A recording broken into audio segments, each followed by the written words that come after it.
toolkit activated by the opposition ever since anarchy and mobocracy descended on Nepal has reached a new crescendo. Sena leader Sanjay Nirupam, who has vowed that he will be filing a police complaint against Uddhav Thackeray MP Sanjay Raut for claiming that Nepal fire will be burning India. Now, aiming that Modi Sarkar, Sanjay Raut had posted on social media saying that a Nepal-like situation could arise in the country. He also tagged the Prime Minister and the BJP in his post, making the target of his criticism clear.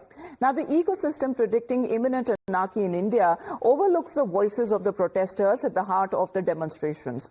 Now, while some opposition leaders argue that the situation in India is worse than in Nepal, the youth protesters assert that a government like Narendra Modi's in Nepal could have transformed the entire nation and made it number one. The same dictatorship is going on here also. People are vandalizing, they are blaze the houses of the ministers over there. It may happen. You know, these are known as volcanic reactions, and it needs, you need just a small fire for that, and that it erupts. And if it erupts in India, it will be uncontrolled. सुन लीजिए, मोदी जैसा सरकार होता ना, ये नेपाल यहाँ नहीं रहता यहाँ पे, ये नेपाल सबसे आगे रहता है, विश्व का सबसे आगे रहता है. काठमांडू की जो आग है, वो भारत में भी आ सकती है.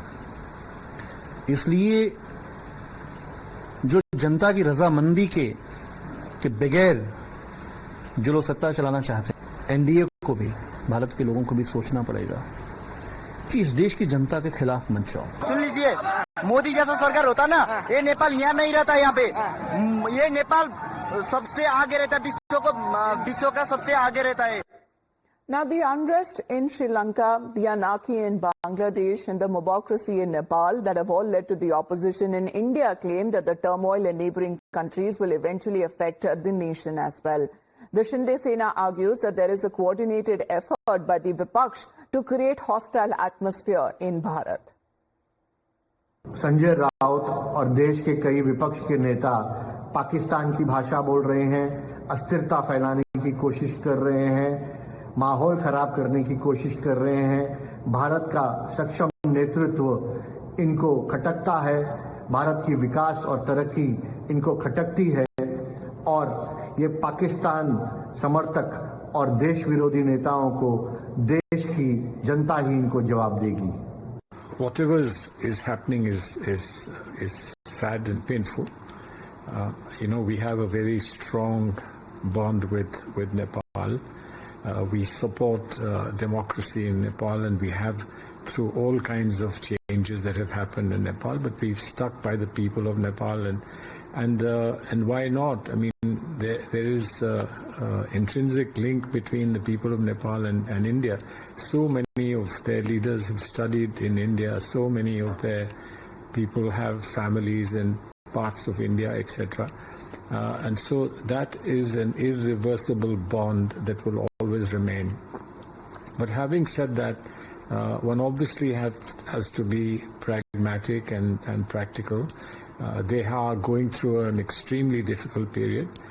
There will be many explanations for that difficult period, etc.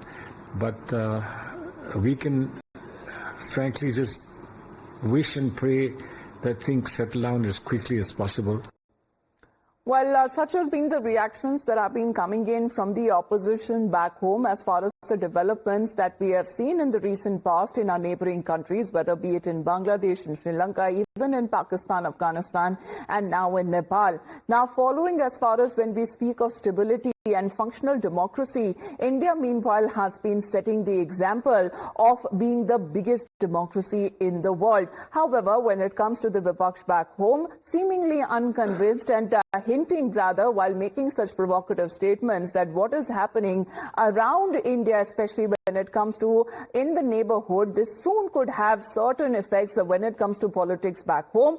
Already we have seen when it comes to the vote chori narrative and how leaders from the opposition are already claiming that the government in position, in power, has come in an unconstitutional and illegal means. However, this has been the stability where we have seen multiple leaders across the board when it comes to countries around India. Their leaders may have been changing in the last 17 years, but as far as stability in India is concerned, it has been led by the leadership of Narendra Modi and his government since 2014, and this has been now being given as an example there by the youth, by the people of Nepal themselves, saying that if they had a leadership like in India, Nepal would have reached greater heights. Now, speaking of the Himalayan nation, amid the ongoing political turmoil, a new leader who seems to be emerging not from a traditional political class, but from a powerful youth movement determined to reshape the country's future.